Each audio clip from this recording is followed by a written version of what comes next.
छत्रपती शाहू महाराजांना मुक्त करताना शहजादा आझमशहाने त्यांना लेखी नव्हे पण तोंडी आश्वासन दिले होते की तुमचा परिवार मातोश्रींसह आम्हापाशी ठेवा, तुम्ही आपल्या राज्यात जाऊन नीट व्यवस्था लावा, यथाकाळी आम्ही दिल्लीची गादी हस्तगत करू आणि मोगलांच्या दख्खनीतील 6 सुब्यांची चौथाई व सरदेशमुखी तुम्हाला बहाल केले जाईल। शाहू महाराजांचा कारभार सातारा प्रांतामध्ये तर ताराबाईंचा कारभार कोल्हापूर प्रांतामध्ये सुरू झाला होता। त्यामुळे आता दोघांनी सुद्धा दिल्लीच्या बादशहापुढे आपल्या सरदेशमुखी व चौथाईची मागणी केली। वास्तविक पाहता आझमशहाने हे आश्वासन फक्त शाहू महाराजांनाच दिले होते। इकडे दिल्लीतील परिस्थिती वेगळीच होती।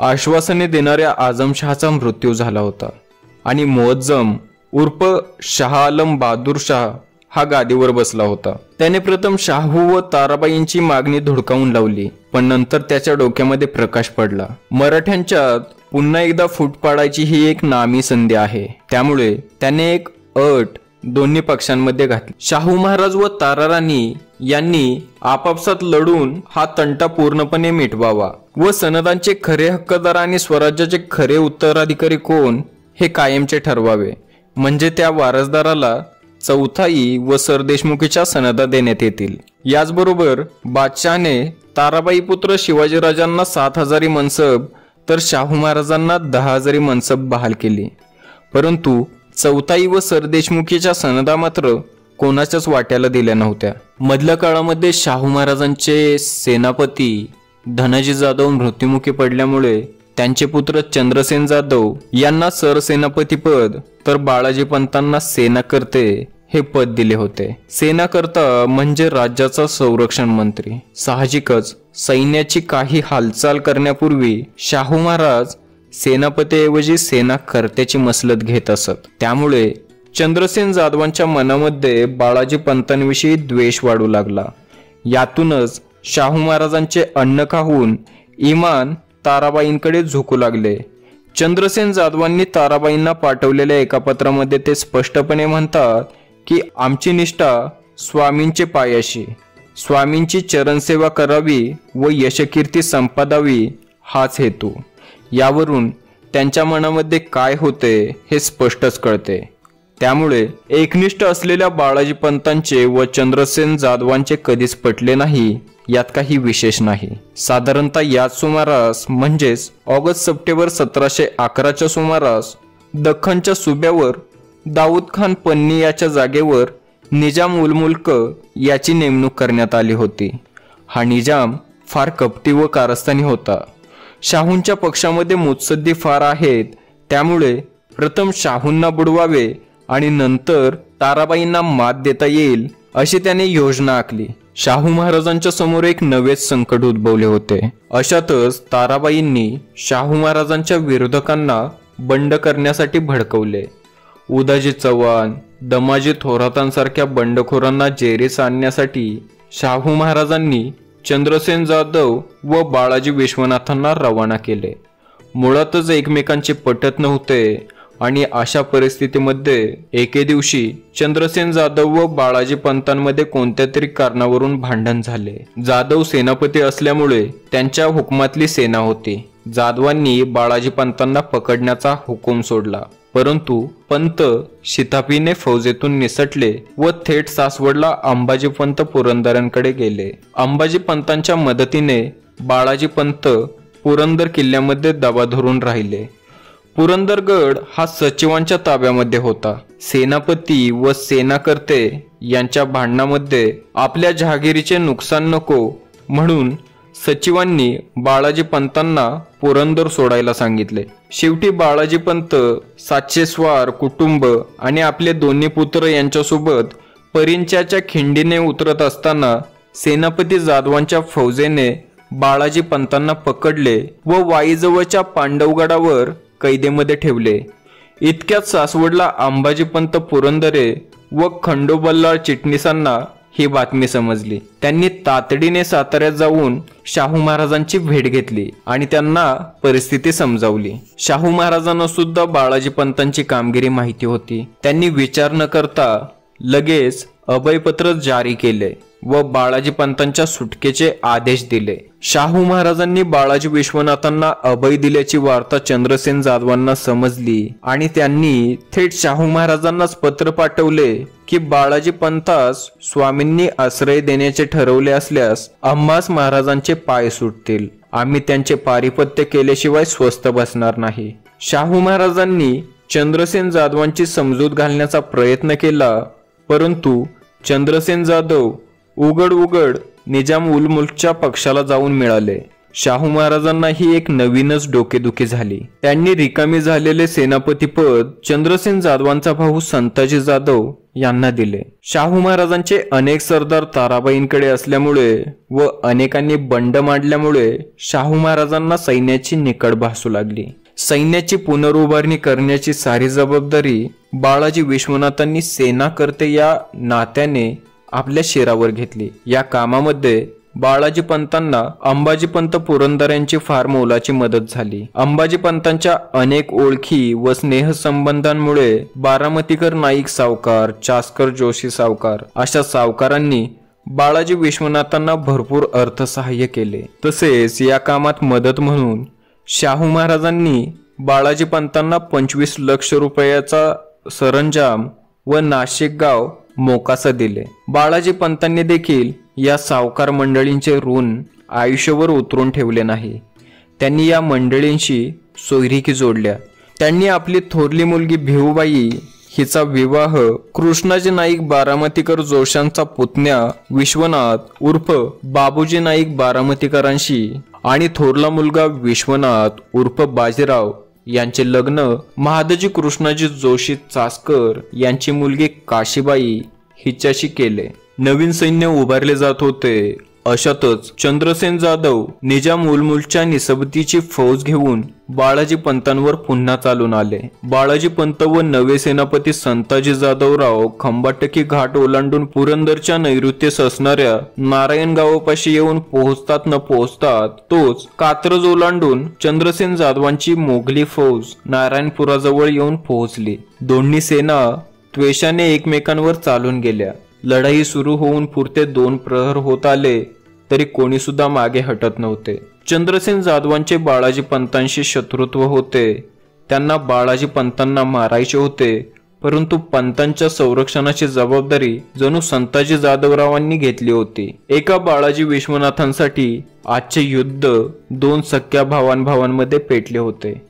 एकाला पंतांना मारायचे होते तर दुसऱ्याला पंतांना राखायचे होते. शेवटी संध्याकाळी दोन्ही सैन्य विश्रामासाठी आपापल्या तंबू राहुट्यांमध्ये परतली. रात्री चंद्रसेन जाधवांनी साताऱ्यास महाराजांकडे स्वार पाठवला. त्यांचे म्हणणे होते, आम्ही तह करायला तयार आहोत, पण महाराजांच्या मनी जर बाळाजीला आम्हाला द्यायचे नसले तर त्यांनी बाळाजीला त्यांच्यापासून दूर करावे. पण हे महाराजांना अजिबात पटले नाही. शाहू महाराजांनी चंद्रसेन जाधवांना निरोप पाठवला, असे होणे शक्य नाही. आपण आग्रह धरू नये. पुन्हा माघारी या. स्वराज्यामध्ये मानाची चाकरी करा. चंद्रसेन जाधवांना हे उमगले की महाराज आता बाळाजी विश्वनाथांना सोडणार नाहीत आणि त्यांना हेही कळून चुकले आता जास्त काळ आपण मराठी सैन्यासमोर तग धरू शकणार नाही. म्हणून दुसऱ्या दिवशी उजडायच्या आधीच चंद्रसेन जाधव त्यांच्या जहागिरीकडे निघून गेले. ही लढाई संपून फौजा सातारला पोहोचतात तोच खटावच्या कृष्णरावाने बंड मांडले होते. नवे सेनापती व बाळाजी ताबडतोब खटावकरांवर चालून गेले व हे बंड मोडून टाकले. बाळाजी पंत व शाहू महाराजांना स्वस्थता मिळण्याची चिन्हे नव्हती, कारण इसवी सन 1712च्या मार्च महिन्यामध्ये कोकणातील कान्होजी आंग्रे यांनी बंडाचे निशाण फडकवले. चंद्रसेन जाधवांचा पराभव झाला हे पाहून ताराबाईंची चलबिचल झाली. त्यांनी रामचंद्रपंत अमात्यांकरवी कान्होजी आंग्र्यांना निरोप पाठवला. संपूर्ण कोकणपट्टीत सिद्धी, पोर्तुगीज, इंग्रज, मोगल अशा परकीयांना तोंड देत ताट उभा असलेला एकमेव मराठा म्हणजे कान्होजी आंग्रे. यावरूनच त्यांच्या ताकदीची कल्पना करता येते. पश्चिमेच्या सागरी किनाऱ्याबरोबरच उत्तर कोकणातला कल्याण भिवंडी, कर्जत, राजमाची व पेठचा किल्ला अशी अनेक बलाढ्य ठाणी कान्होजी आंग्र्यांच्या ताब्यामध्ये होती. वास्तविक इसवी सन 1675 पासून उत्तर कोकणवर छत्रपतींच्या पेशव्यांचीच देखरेख असे। त्यामुळे सध्या हा प्रांत पेशवे बहिरोपंत पिंगळे यांच्याकडे असायला हवा होता। म्हणून तो मुलूक पुन्हा घेण्यासाठी महाराजांनी बहिरो मोरेश्वर पिंगळे व खंडोबल्ला चिटणीस यांना कान्होजींशी बोलणी करण्याकरता पाठवले होते। कान्होजी हे ताराबाईंचे पक्षपाती होते। पेशवे व चिटणीस इंद्रायणी ओलांडून बोरघाट उतरायला येत असताना वाटेवर मळवली वडगावच्या माळावर कान्होजी आंग्र्यांनी अचानक हल्ला चढवला आणि पेशवे आणि चिटणीस बेसावध होते तोच अलगद कान्होजी आंग्र्यांनी त्यांना ताब्यात घेतले। कान्होजींनी ताबडतोब त्यांची रवानगी कुलाब्याला केली व सातारला बातमी पोहोचायच्या आधीच लोहगड, तुंग, तिकोणा इत्यादी किल्ले काबीज केले। इकडे महाराजांना चिंता लागून राहिली। आपले बहुतांश सैन्य जागेवर नाही, पुरेसा अर्थसाठा सुद्धा नाही। अशा वेळेस पेशवे व चिटणीसांना सोडवणारा कोण पराक्रमी सेनानी आहे का आपल्याकडे? आता शक्तीपेक्षा युक्तीनेच काम करणे सोयीस्कर होते। रामचंद्र पंत अमात्य ताराबाईंकडे होते, फक्त परशुराम पंत प्रतिनिधी साताऱ्यामध्ये होते। त्यांचा विचार घ्यावा असे महाराजांनी ठरवले। सर्वात महत्त्वाचे म्हणजे पेशवेपद रिकामे पडले होते, ते पुन्हा चालवणे गरजेचे होते। महाराजांनी परशुराम पंतांना पेशवेपद बहाल करायचे ठरवले, परंतु परशुराम पंत हे पेशवेपदाकरता फारसे उत्सुक नव्हते। त्यामुळे शाहू महाराजांना पेशवेपद कोणाला द्यावे असा प्रश्न पडला। याच दरम्यान अंबाजी पंत पुरंदरे सासवडहून सातारला आले होते। शाहू महाराजांनी अंबाजी पंतांचाही विचार घेतला। अंबाजी पंतांनी शाहू महाराजांना स्पष्ट सांगितले, बाळाजी विश्वनाथ भट यांना पेशवाईची वस्त्रे द्यावीत, कारण त्यांच्या इतका करता माणूस सध्या तरी राज्यामध्ये नाही। बाळाजी हे श्रीवर्धनकर, कोकण पट्ट्याचे माहितगार, कोकणच्या माणसाची पारख त्यांना अचूक होती। कान्होजी आंग्र्यांना मात देणारे दुसरे कोणी त्यांच्यासारखे नव्हते। बहिरोपंत पिंगळ्यांच्या अटकेनंतर सुमारे 5 महिन्यांनी 17 नोव्हेंबर 1713 रोजी पुण्याजवळच्या मांजरी या गावामध्ये छत्रपतींनी बाळाजी विश्वनाथ भट यांना पेशवाईची वस्त्रे दिली। हे सारे बहुतांश करून अंबाजी पंतांच्या सल्ल्याने झाले होते। पूर्वी बाळाजी पंत कोकणातून देशावर आले तेव्हा सुद्धा अंबाजी पंतांनी पूर्णपणे सहाय्य करून बाळाजी विश्वनाथांना मदत केली होती। या उपकारांची जाण ठेवून पेशवाई मिळाल्यानंतर पेशव्यांचे मुतालिक म्हणून अंबाजी पंत पुरंदऱ्यांना नेमावे अशी शिफारस बाळाजी पंतांनी शाहू महाराजांकडे केली। शाहू महाराजांनीही ती शिफारस मान्य केली आणि अंबाजी पंतांना पेशव्यांच्या मुतालकीची वस्त्रे दिली। याबरोबर पोतनीशी व जमादार खाण्याची जबाबदारी देखील अंबाजी पंतांवरच पडली। कोकणातून घाटावर येताना आपल्याला ज्या भानुबंधूंनी सदैव साथ दिली त्यांच्या मदतीची परतफेड म्हणून अंबाजी पंतांनी हरिपंत भानू यांना फडणवीशी दिली। बाळाजी पंतांना पेशवाई पद मिळाल्यानंतर त्यांचे रिक्त झालेले सेनाकर्ते हे पद शाहू महाराजांनी होणाजी अनंतास दिले। बाळाजी पंतांना महाराजांनी 16 महाल बहाल केले। यामध्ये खेड, शिरूर, जुन्नर, वडगाव, आंबेगाव, दौंड, सासवड, सुपे, इंदापूर, बारामती, भोर, वेल्हे, पौड, मावळ, मुळशी व पुणे हे महाल होते। त्याशिवाय पुरंदर आणि सिंहगड हे किल्ले सुद्धा बाळाजी पंतांना बहाल करण्यात आले। बाळाजी पंत पेशवेपदावर आल्यानंतर त्यांनी जी पत्रे रवाना केली त्या पत्रांवर सुद्धा त्यांचा शिक्का आढळतो। पेशवाई वस्त्र समारंभ होताच बाळाजी विश्वनाथ लगेचच कान्होजी आंग्र्यांच्या मोहिमेवर निघाले। कान्होजी आंग्रे हे मराठ्यांच्या आरमारावरचे एक जबरदस्त अधिकारी होते। ते ताराबाईंच्या पक्षाचे सरखेलच होते। पूर्वी जेव्हा बाळाजी विश्वनाथ देशावर आपली कर्तबगारी दाखवण्याच्या उंबरठ्यावर होते तेव्हा कान्होजी आंग्रे हे राजाराम महाराजांतर्फे कोकणामध्ये मोहिमा चालवत होते। कान्होजींनी मोगली फौजांचे कोकणातून समूळ उच्चाटन करून टाकले होते। कोकणच्या बहुतांश भागामध्ये मराठ्यांचे वर्चस्व निर्माण केले होते। राजाराम महाराज व ताराबाईंचा कान्होजींच्या पराक्रमावर फार विश्वास होता। बाळाजी पंतांनी प्रथम आंग्र्यांनी जे किल्ले बंडाव्याने घेतले होते ते लोहगड, तुंग, तिकोणा हे किल्ले पुन्हा जिंकून घेतले। पेशव्यांना ही खबर मिळाली होती की कान्होजी बहिरोपंत पिंगळे व चिटणीसांना घेऊन कुलाब्याच्या किल्ल्यामध्ये गेले आहेत. बाळाजीपंत लोहगडाच्या दक्षिणेस असलेल्या उंबरखिंडीने पाली नागोठणे मार्गाने अलिबाग जवळ आले. आता मुख्य डाव इथेच रंगणार होता. बाळाजीपंतांनी विचार केला, जर कान्होजींबाबत आपण उलटा निर्णय घेऊन युद्धाची आघाडी उघडली तर सारेच कठीण होऊन बसेल. शक्य तोपर्यंत प्रथम कान्होजींना गोडी गुलाबीने समजावावे, कारण कान्होजींसारखा आरमारावर मजबूत पकड असलेला अधिकारी जर आपल्याला मिळाला तर स्वराज्याची कोकणपट्टी निर्धास्त होईल आणि सिद्धी, मोगल, पोर्तुगीज इत्यादी परकीयांनाही चाप बसेल. शेवटी विचार करून बाळाजी विश्वनाथांनी कुलाब्याच्या किल्ल्याकडे आपला खास दूत पाठवला. कान्होजी किल्ल्यातच होते. दरवाजाबाहेर पेशव्यांचा माणूस आलाय ही बातमी कान्होजींकडे गेली. पेशवे साताऱ्यावरून निघाल्यापासून पेशव्यांच्या फौजांच्या हालचाली कान्होजींना समजत होत्या.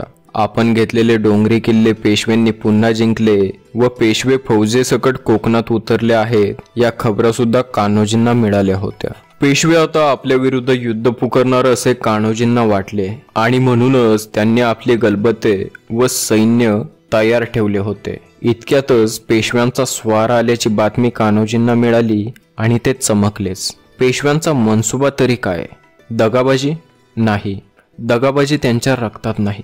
कान्होजींनी त्या स्वाराला सदरेवर घेऊन यायला फरमावले. कान्होजी स्वतः कुलाब्याच्या सदरेवर बसले होते. वेळ रात्रीची होती. मागच्या बाजूला सागराची प्रचंड गाज घुमत होती. लाटा किल्ल्यावर धडाधड आदळत होत्या. कान्होजी विचार करत होते. इतक्यातच दरवाजातून एक स्वार आत आला. त्याने कान्होजींना मुजरा करून पेशव्यांचे पत्र दिले. कान्होजींनी पत्रावरून नजर फिरवली. पेशव्यांनी कान्होजींना तऱ्हेतऱ्हेने समज देण्याचा प्रयत्न केला होता. आपण सागराच्या छातीवरचे थोर सुभेदार.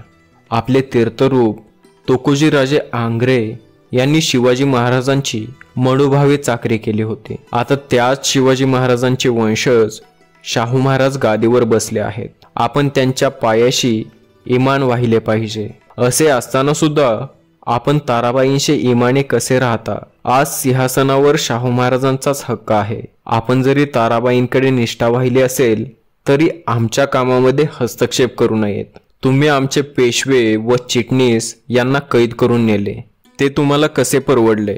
आम्हास महाराजांची आज्ञा आहे की आमचे प्रांत ठाणी परत राज्यात आणावीत व आपल्याशी युद्ध करून पेशवे व चिटणीसांना सोडवावे. एकदा लढाई सुरू झाली की आम्हास थांबणे अशक्य आहे. तरी आधी विचार करून महाराजांची भेट घेऊन योग्य ते करा. देवाच्या कृपेने महाराज मोगलाईतून सुटून माघारा आले व स्थिर राज्य बसवले. या लढाईमध्ये तुम्ही विजय पावाल ते घडणार नाही. बहुत काही लिहावे, सुज्ञपणे विचार करावा. पत्र घेऊन आलेला स्वारही पेशव्यांच्या खास विश्वासातला होता. त्याने कान्होजींना समजावण्याचा प्रयत्न केला. अखेर त्यांनी पेशव्यांचा खास निरोप कान्होजींना सांगितला.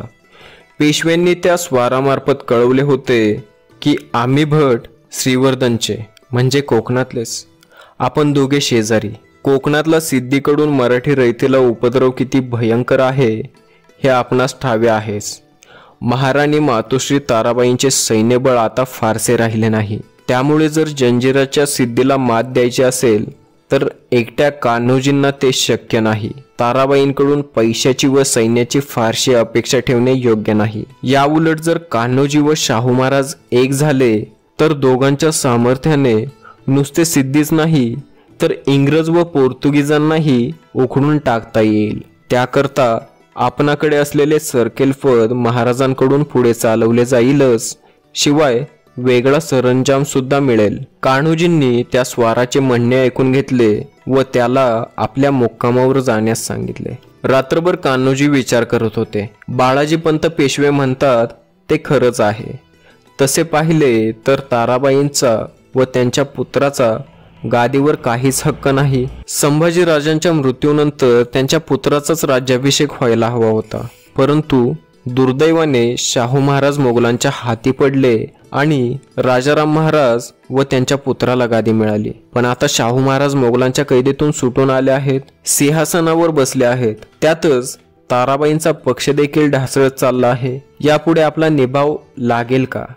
आणि ज्या शिवाजीराजांकडे आपण इमान वाहिले तेच आता गादीवर नाहीत, त्यामुळे आता शपथेची गरज ती काय? आज शाहू महाराज आपल्याला स्वतःहून बोलावणे पाठवतात. पूर्वी इतकाच किंवा त्यापेक्षाही अधिक सन्मान होईल अशी शपथ खुद्द महाराजांचे पेशवे आपल्याला देत आहेत. ही संधी हातची दवडता कामा नये.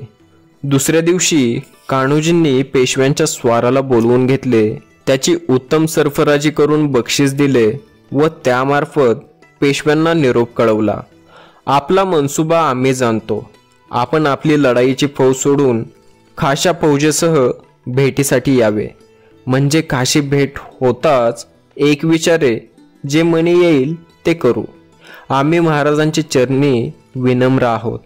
स्वार कुलाब्याच्या किल्ल्यातून थेट पेशव्यांच्या फौजेकडे दौडत निघाला व त्याने ताबडतोब पेशव्यांची भेट घेऊन मनसुबा पेश केला. पेशव्यांनी कान्होजींचे म्हणणे आनंदाने मान्य केले. लवकरच पाली या गावाजवळ खासे पेशवे बाळाजी विश्वनाथ व कान्होजी आंग्रे यांची भेट झाली. एकमेकांना नजराने फेरनजराने दिल्यानंतर दोघांच्या मध्ये चर्चा झाली. पश्चिमेकडच्या कोकण पट्टीमध्ये आपल्या नाविक सत्तेबरोबर जर स्वराज्याची घोडदळे उतरली तर कान्होजींच्याच पराक्रमास 4 चांद लागतील, हे कान्होजींना व्यवस्थित पटले. ही भेट फेब्रुवारीच्या मध्यावर झाली असावी व यानंतर लगेच 28 फेब्रुवारी 1714 रोजी लोहगडच्या जवळ पेशवे व आंग्रे यांच्यामध्ये लेखी तह झाला. तो तहनामा पुढील प्रमाणे: थोरातांशी अपक्रिया करू नये. भाकर दिली आहे ती त्यांनी घ्यावी. कोकणची मसलत दसऱ्यापासून मार्गशीर्षपर्यंत तुम्ही राहून प्रतिवर्षी करावी. हपशी फिरंगी मारून गर्देस मिळवावे. राजमाची, श्रीवर्धन, मनरंजन, मृगगड, कोथळा शाहू महाराजांकडे द्यावे. लोहगड, तुंग, कोरीगड सामानासहित आंग्र्यांकडे घ्यावे. तुमच्याकडील चाकर आम्ही न ठेवावा व आम्हाकडील तुम्ही न ठेवावा. पनवेल, शिरडोन, सोमाटणे, तळेघरचे किल्ले यांना तुम्ही राजकारण करून घेतले तर ते शाहू महाराजांच्या स्वाधीन करावे. कुलाब्याला जाताच बहिरोपंत पिंगळे व चिटणीसांना कैदेतून मुक्त करावे. साताऱ्याहून शाहू महाराजांकडून कान्होजींना पूर्वीप्रमाणे सरकेल किताब बहाल करावा. कान्होजींनी कोल्हापूरकरांचा पक्ष सोडावा. शाहू छत्रपतींनी 16 डोंगरी किल्ले व 10 जलदुर्ग असे एकूण 26 किल्ले आंग्र्यांना बहाल केले व त्याभोवतालचा एकूण 24 लक्ष होणांचा मुलूक सरंजामा करता मिळाला होता. कान्होजींकडे हा सारा प्रदेश गेल्यानंतर त्यांची ताकद कैकपटींनी वाढली होती. याच वेळेस महाराजांनी आंग्र्यांना दिलेल्या काही मुलकापैकी सुवर्णदुर्ग, श्रीवर्धन व मनरंजन हे किल्ले जंजिऱ्याच्या सिद्दी याकुत खानच्या ताब्यामध्ये होते. पेशवे व आंग्रे यांच्या संयुक्त फौजांनी हे किल्ले अगदी थोड्याच अवधीमध्ये जिंकले. त्यामुळे सिद्दी याकुत खान पुरता घाबरला. आतापर्यंत हा कान्होजी एकटाच होता, पण आता साताऱ्याचा पेशवा सुद्धा त्याच्या बरोबर आहे. आता आपल्याला काहीही करून त्यांना रोखायला हवे या विचाराने याकुतला ग्रासले होते. शेवटी 30 जानेवारी 1715 रोजी सिद्धीने कान्होजी आंग्र्यांशी म्हणजेच सातारा दरबाराशी तह केला. कान्होजी आंग्रे व पेशवे बाळाजी विश्वनाथ एकत्र झाले. बाळाजी पंतांनी आपल्या हुशारीने कान्होजींना पुन्हा शाहू महाराजांकडे वळते केले. हे पाहून इंग्रज, पोर्तुगीज, मोगल, सिद्धी या सर्व परकीय सत्तांची पाचावर धारण बसली. हे महत्वाचे काम केल्यानंतर शाहूंचा बाळाजी पंतांवरील विश्वास कैकपटीने वाढला व परिणामी दरबारातील बाळाजी विश्वनाथांचे वजन इतर मानकऱ्यांच्या तुलनेत खूप जास्त वाढले.